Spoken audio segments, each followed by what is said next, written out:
नमस्कार, UP live देख रहे हैं आप और मैं हूं आपके साथ शिवम चतुर्वेदी। यूपी लाइव में आज सबसे पहले बात होगी उत्तर प्रदेश की स्वास्थ्य सेवाओं में जुड़े एक नए अध्याय को लेकर। साथ ही दिखाएंगे हरदोई में हुए एक कार और बस के बीच की टक्कर। तो वहीं बताएंगे आपको कि अयोध्या में रविवार को घने कोहरे की आगोश में आए शहर को लेकर कैसा रहा माहौल। तो वहीं आपको बताएंगे, देंगे जानकारी आपको हर छोटी बड़ी खबर की। लेकिन सबसे पहले खबर मुख्यमंत्री योगी आदित्यनाथ को लेकर।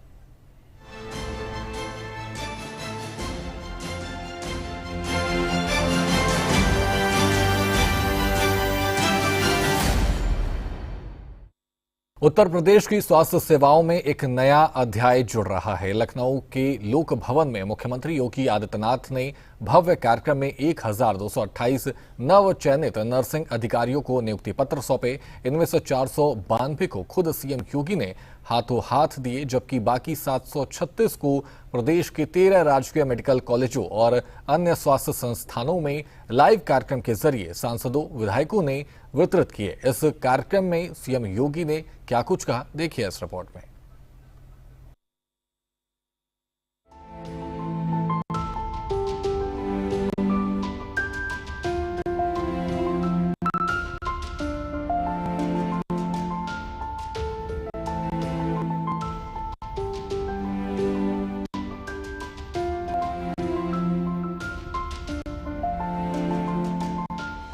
उत्तर प्रदेश के मुख्यमंत्री योगी आदित्यनाथ ने लखनऊ के लोक भवन में एक भव्य कार्यक्रम के दौरान नर्सिंग अधिकारियों को नियुक्ति पत्र वितरित किए। ये कार्यक्रम उत्तर प्रदेश सरकार की स्वास्थ्य सेवाओं को मजबूत करने और युवाओं को रोजगार प्रदान करने की दिशा में एक महत्वपूर्ण कदम के रूप में देखा जा रहा है। योगी सरकार ने कुल 1228 नव चयनित नर्सिंग अधिकारियों को नियुक्ति पत्र सौंपे। इनमें से 492 अभ्यर्थियों को मुख्यमंत्री योगी आदित्यनाथ ने स्वयं लोक भवन सभागार में आयोजित मुख्य कार्यक्रम में नियुक्ति पत्र प्रदान किए। शेष 736 अभ्यर्थियों को प्रदेश के 13 राज्य मेडिकल कॉलेजों और 2 अन्य संस्थानों में लाइव कार्यक्रम के माध्यम से स्थानीय जनप्रतिनिधियों यानी सांसदों और विधायकों द्वारा नियुक्ति पत्र बांटे गए। मुख्यमंत्री योगी आदित्यनाथ ने कार्यक्रम को संबोधित करते हुए विपक्ष पर निशाना साधते हुए कहा कि हमने प्रदेश को फिरकों में बांटकर नहीं देखा, हमने जातीय चश्मे से नहीं देखा, हमने क्षेत्रीय चश्मे से नहीं देखा। हमारे लिए तो उत्तर प्रदेश की 25 करोड़ जनता ही परिवार थी और परिवार भाव के साथ उनकी समृद्धि के लिए सरकार ने कदम बढ़ाए। यानी आज के दिन पर दुनिया के अंदर कोई एक ऐसा क्षेत्र जिसमें हम मान सकते हैं कि 100% गारंटी दी जा सकती है कि अगर उसने अपनी डिग्री ली है तो उसका प्लेसमेंट भी 100% सुनिश्चित है, और वह नर्सिंग का क्षेत्र है जिसमें यह गारंटी आज के दिन पर दी जा सकती है। और ये मांग केवल यहीं पे नहीं हो रही है, आज नर्सिंग प्रोफेशनल्स की मांग केवल भारत में नहीं है, भारत के नर्सिंग प्रोफेशनल्स की मांग दुनिया भर में है, दुनिया भर में। अभी मैं हाल ही में जापान गया था, भारी पैमाने पे वे डिमांड कर रहे हैं, जर्मनी में डिमांड कर रहे हैं, कोरिया में डिमांड कर रहे हैं। आप यूरोप के तमाम देशों में जाएंगे, वहां पर भारत के नर्सिंग प्रोफेशनल्स के बारे में लोगों के मन में एक भाव है कि हां वे आएंगे, अच्छा कार्य करेंगे। और उस भाव के साथ आज आपको जोड़ने के लिए कि उत्तर प्रदेश के अंदर हम अपने मेडिकल कॉलेजेस में, अपने चिकित्सा संस्थानों में नर्सिंग केयर की बेहतरीन सुविधा उपलब्ध करा सकें, आज इसलिए सरकार आपको यहां पर अपनी सेवाओं के साथ जोड़ रही है। और चिकित्सा शिक्षा विभाग आज आपको यह नियुक्ति पत्र यहां पे उपलब्ध करवाने का कार्य कर रहा है कि लोक सेवा आयोग से आप लोगों का चयन हुआ है और अब चिकित्सा शिक्षा विभाग के माध्यम से आप लोगों को इस कार्यक्रम के साथ आगे बढ़ने का काम करना है। इसके साथ ही सीएम योगी ने कहा, नर्सिंग का जो पेशा है ये सेवा और संवेदना का पेशा है। आपकी सेवा और संवेदना जब मरीज के साथ सहयोगी बनती है तो उसके परिणाम हम सभी के सामने आते हैं। उसी सेवा के साथ आपको जोड़ने के लिए ये कार्यक्रम राज्य सरकार ने आगे बढ़ाया है। हर एएनएम जीएनएम के इंस्टीट्यूट जो बंद हो चुके थे पिछली सरकारों में, उसको हम लोगों ने उत्तर प्रदेश के अंदर प्रारंभ किया है।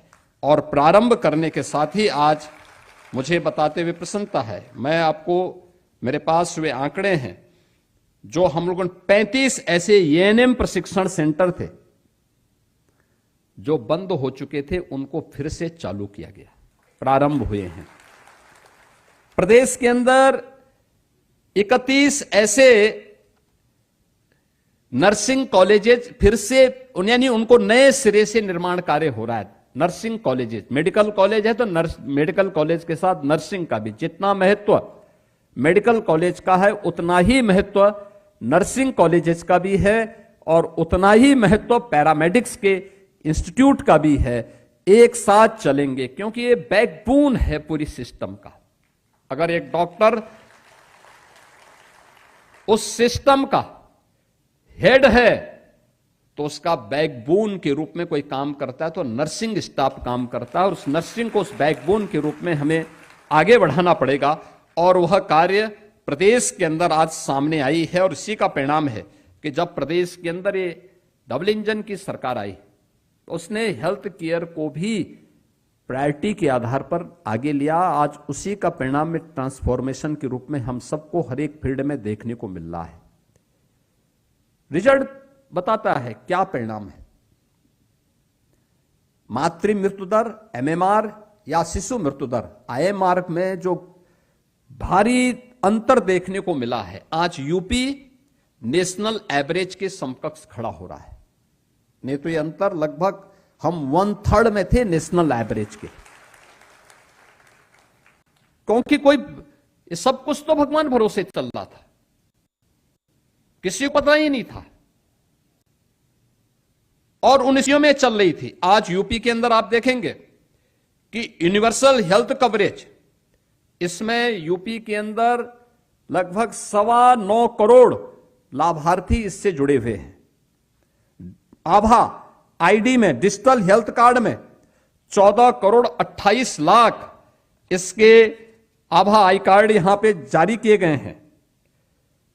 976 सीएससी ऐसे हैं जिनमें टेली मेडिसिन की सुविधा उपलब्ध करवाई गई है, टेली कंसल्टेशन की सुविधा वहां पर उपलब्ध करवाई गई है।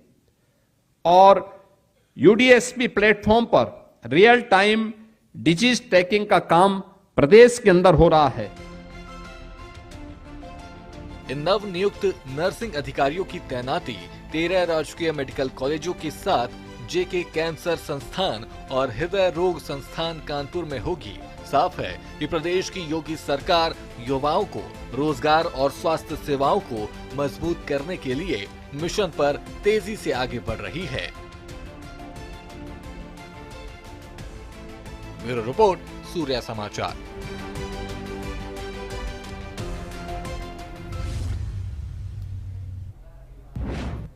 वहीं हरदोई में एक कार और बस के बीच हुई टक्कर। आपको बता दें कि बस और कार की टक्कर के बाद लगी आग और टक्कर के बाद घटनास्थल पर अफरा तफरी का माहौल बना। आपको बता दें कि कार पूरी तरह जलकर खाक हो गई। वहीं घटना की जांच पड़ताल अभी भी जारी है। तो आपको बता दें कि बस और कार की टक्कर के बाद ये आग लगी, और इस दौरान आपको बता दें कि हरदोई में एक कार और बस के बीच ये टक्कर हुई। दो गाड़ियों में आपस में एक्सीडेंट हो गया है, एक कार है और एक बस है। जैसे ही सूचना प्राप्त हुई, अविलंब हमारी यूनिट यहाँ रवाना, घटनास्थल की रवाना हुई। यहाँ पर पहुंच देखा गया कि एक अनुबंधित बस खड़ी है, उसके पीछे एक कार है, दोनों में एक्सीडेंट हुआ है, और वो भी हरदोई की है कार जो है। और जब हम लोग देखे कि इसमें जो कार है वो तो पूरी तरह से जल चुकी है, लेकिन बस का पिछला हिस्सा भी काफी क्षतिग्रस्त हुआ है, और उसको हम लोग अविलंब बुझा लिए। आपको कितना नुकसान हुआ है इस बारे में जब तक पूरी जानकारी नहीं मिलेगी, गाड़ी कब की है और लोगों से जानकारी करने में पता चलेगा। नुकसान के बारे में भी हम टेम्पोरली कुछ नहीं कह सकते हैं। वहीं रामनवमी के पावन अवसर पर अयोध्या में एक अनोखा और भक्ति से परिपूर्ण घटना ने सबका ध्यान खींच लिया है। भगवान राम, लक्ष्मण, माता सीता और हनुमान जी की राम दरबार की विशाल और अद्भुत कलाकृति जो ठीक 1,21,000 चावल की दानों से निर्मित की गई है, रामनवमी से ठीक पहले अयोध्या पहुंच चुकी है। कैसा है ये प्रतिमा, देखिए इस रिपोर्ट में।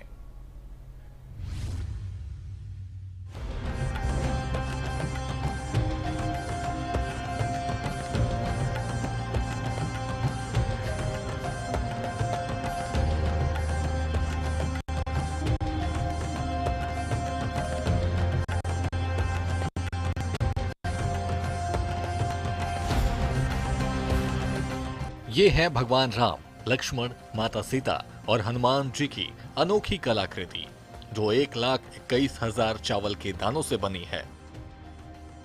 रामनवमी से ठीक पहले यह अनोखी और भक्ति से ओतप्रोत कलाकृति अयोध्या पहुंच गई है, जहां भक्तों और कला प्रेमियों ने इसे देखकर आश्चर्य और श्रद्धा व्यक्त की।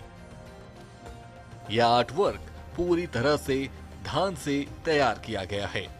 कलाकारों की सूक्ष्म कारीगरी और अटूट भक्ति का ये अद्भुत नमूना रामनवमी के उत्सव से पहले अयोध्या में एक नया आकर्षण बन चुका है।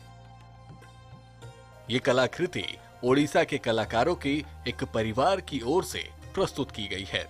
यह पूरे परिवार का एक संयुक्त प्रयास है। अंतर्राष्ट्रीय राम कथा संग्रहालय के निर्देशक राजीव कुमार सिंह कहते हैं कि भगवान राम सबके हैं और वे सभी प्राणियों के भीतर निवास करते हैं। परिणाम स्वरूप भगवान राम को हर कला क्षेत्र में एक सम्मानित स्थान मिला है, चाहे वे शास्त्रीय कलाकारों की कृतियों के माध्यम से हो या समकालीन कलाकारों की। अद्भुत तो है ही, और भारत में आप जैसा जानते हैं भारत को कहा गया है कि कला का उद्गम क्षेत्र है। प्रागैतिहासिक काल से लेकर अभी तक कला निरंतरता बनाए हुए ही है, और हमारा देश इतना विशाल है कि उसके जन जन में और हर क्षेत्र में अपनी एक विशेषता है। और राम तो सबके हैं, राम सब में है, तो राम को हर क्षेत्र में उनको स्थान मिला है। और चाहे वो क्लासिकल आर्टिस्ट हों, चाहे वो कंटेम्प्रेरी आर्टिस्ट हो, राम को सभी ने एक जगह से सबने उसमें अपना ध्येय देखा है, वहीं वो लक्ष्य बना के उनका क्या काम किया है। और अब देखिए संजोग ऐसा है, प्रभु की कृपा है, ये कलाकृति जो है धान से बनी हुई है। ये 1,21,000 धान के दाने से यह कलाकृति निर्मित है और रामनवमी आने वाला है। और ये कलाकार जो हैं वहाँ के उड़ीसा के एक पूरा परिवार 1,21,000 धान के दाने से बने हुए हैं। रेशम के धागे लगाए गए हैं और जो आप उनके प्रतिमा विज्ञान का पूर्ण ध्यान किया गया है, जो एक ऐसा नहीं है कि ये अपनी कल्पना से किया गया है। तो कहीं ना कहीं आइकनोग्राफिकल फीचर्स जो प्रतिमा विज्ञान के स्थापत्य मानक हैं उनको स्थापित किया गया है। और किसकी प्रतिमा है सर? ये प्रभु श्री राम के, माता सीता के, भाई भरत जी के और सेवक हनुमान जी के, और हनुमान, और ये परिवार का दृश्य है जो हमेशा आप देखते हैं। ये राम परिवार हमेशा देखते हैं। और हमारे राम जन्मभूमि में भी प्रथम तल पे राम परिवार का की स्थापना की गई है, और यही परिकल्पना, यही चारों लोग मिलेंगे आपको। कितना समय लगा इन लोगों को? ये लगभग 8 महीने से काम कर रहे थे। करीब 7 से 8 महीने में परिनिर्माण हुआ है। परिकल्पना 1.5 साल पहले की थी। उन्होंने कभी कहा था हमको कि सर हम लोग धान से काम करते हैं, और एक छोटी सी कृति भी हमको वहाँ से उन्होंने भेजा था, वो गणपति की थी। और लेकिन ये उन्होंने कहा कि मैं यहाँ समर्पित करना चाहता था। मैं ये नहीं जानता था वो लेके ही आ जाएंगे, और वो लेके आ गए। अभिभूत हैं हम लोग। ये कृति न केवल कला की उत्कृष्टता दिखाती है, बल्कि लाखों करोड़ों राम भक्तों की भावनाओं को भी एक सूक्ष्म रूप में समेटे हुए है। छोटे छोटे चावल के दानों से बनी ये विशाल छवि बताती है कि सच्ची भक्ति और धैर्य से असंभव भी संभव हो जाता है।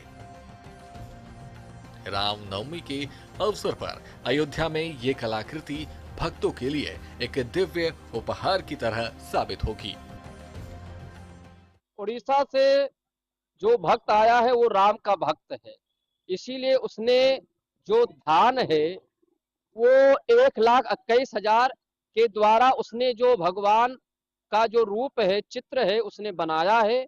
मैं उसको धन्यवाद और साधुवाद देता हूँ, क्योंकि वाल्मीकि रामायण में भगवान का जो स्वरूप बताया गया है तो वो श्यामल रूप बताया गया है, श्यामल गौर स्वरूप बताया गया है। वही स्वरूप उसने बनाया है, जिसमें हमारे राम जी हैं, माता सीता जी हैं, हनुमान जी महाराज हैं, लक्ष्मण जी, बहुत अच्छा बनाया है। और कहीं ना कहीं उसके कलाकारों में बहुत बड़ी उसने मेहनत किया है।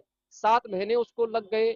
उसने अपने भाव को प्रकट किया कि मैं भी अयोध्या में भगवान राम का नवमी चल रहा है, रामनवमी चल रहा है, नवरात्र है, तो इसी के उपलक्ष्य में मैं भी भगवान राम का चित्र बनाऊं। उसके अंदर यह विचार पहले से ही था, इसीलिए उसने 7 महीने के लग गया उसको, और उसने बनाया, बहुत अद्भुत ढंग से बनाया, और उसके मैं बहुत बहुत धन्यवाद देता हूँ। देखिए, एक एक धान के दानों से उसने बनाया और मंत्र का स्मरण भी किया, तो जो उसने बनाया है वो मंत्र के द्वारा वो सिद्ध है, सिद्ध है। जैसे भगवान श्री राम जी त्रेता में थे और वह सिद्ध हो गए। उसने, क्योंकि जब किसी भी कार्य में आप मंत्र का स्मरण करते हैं तो वो सिद्ध हो जाते हैं, इसीलिए वो सिद्ध मूर्ति हो गया है। और भगवान का जितना भी रूप बनाया गया है बहुत अद्भुत है।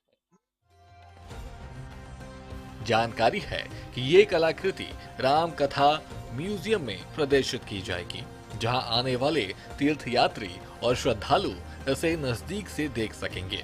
राम दरबार की इस अनूठी छवि में भगवान राम केंद्र में विराजमान हैं, साथ में माता सीता, भक्त लक्ष्मण और परम भक्त हनुमान जी की उपस्थिति भक्ति और मर्यादा का जीवंत चित्रण करती है। ब्यूरो रिपोर्ट, सूर्य समाचार।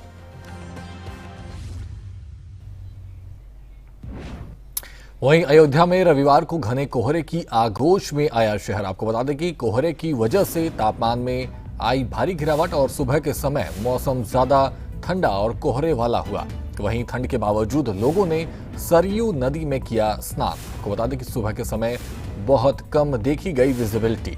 तो अयोध्या में रविवार को घने कोहरा छाया हुआ नजर आया और आपको बता दें कि इस दौरान कोहरे की वजह से तापमान में भारी गिरावट। यहाँ अयोध्या सुबह सुबह रात को हम आ गए थे, हमारी व्यवस्था पूरी थी नहीं। अब सुबह स्नान किए हैं सरयू में, अब ठंड हमें नहीं लग रही है। कैसा लग रहा है? अभी चारों तरफ कोहरा छाया हुआ है और मौसम बेहद ठंड है। अब कोहरा सुबह नहीं था, वे एकदम से हो गया है कोहरा। ये बाबू करीब में समझिए 4 बजे के रात में आया है। ठंड लग रही है? अब क्या करें, मजबूरी है। कोई तैयारी से नहीं आए थे? हाँ? किसी तैयारी से नहीं आए थे ठंड पड़ने लगेगी? तो एक आदमी ने गरीब समझ के एक कंबल हमें दे दिए। तो देखिए 4 बजे रात के से शुरू है।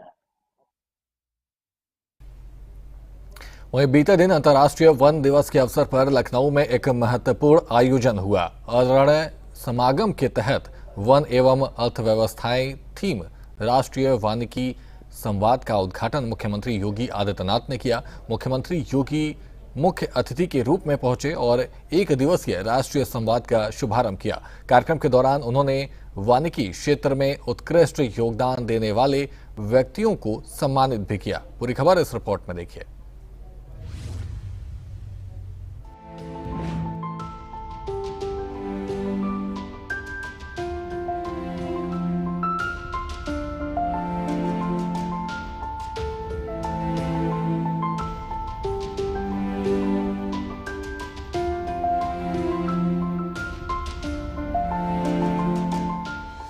लखनऊ में अंतर्राष्ट्रीय वन दिवस के अवसर पर अरण्य समागम राष्ट्रीय वानिकी संवाद कार्यक्रम का आयोजन इंदिरा गांधी प्रतिष्ठान के मॉर्स हॉल में किया गया।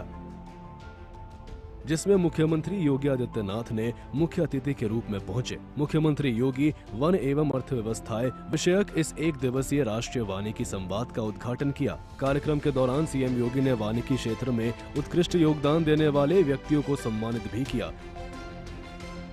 उन्होंने वन है तो जीवन है जैसे संदेश दिए, पर्यावरण संरक्षण पर जोर दिया और आने वाली पीढ़ियों के लिए वनों की सुरक्षा को सामूहिक जिम्मेदारी बताया। मुख्यमंत्री ने उत्तर प्रदेश में वन संवर्धन, पौधरोपण अभियानों और हरित विकास की दिशा में सरकार की प्रतिबद्धता पर जोर दिया। वन का महत्व क्या है, यह भारत की वैदिक कालीन परंपरा से लेकर के और आज के जब पूरी दुनिया के अंदर हम सबके सामने जो वर्तमान की चुनौतियां आई हैं, इन सभी चुनौतियों के समय में हर एक व्यक्ति ने प्रकृति के साथ हो रहे खिलवाड़ के दुष्परिणामों को झेला है। उस चुनौती का सामना वह कर रहा है और इन्हीं सब चुनौतियों के बारे में हमारे ऋषियों ने हमें एक बात कही थी। उनका उद्घोष था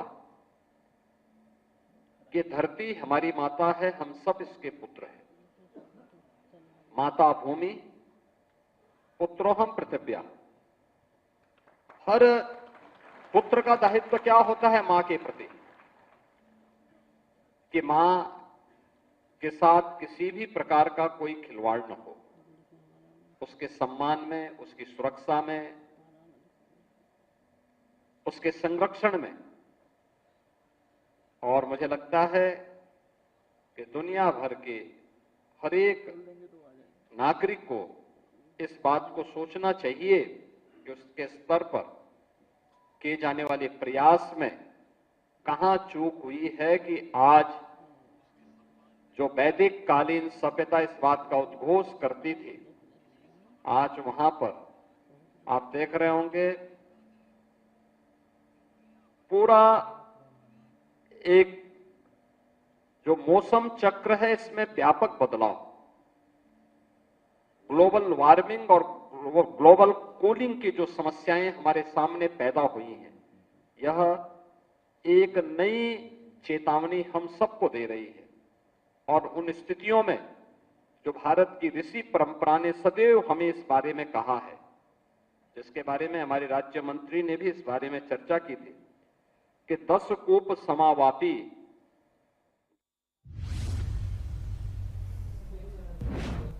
फिलहाल यूपी लाइव में इतना ही। आप बने रहिए सूर्या समाचार के साथ। नमस्कार।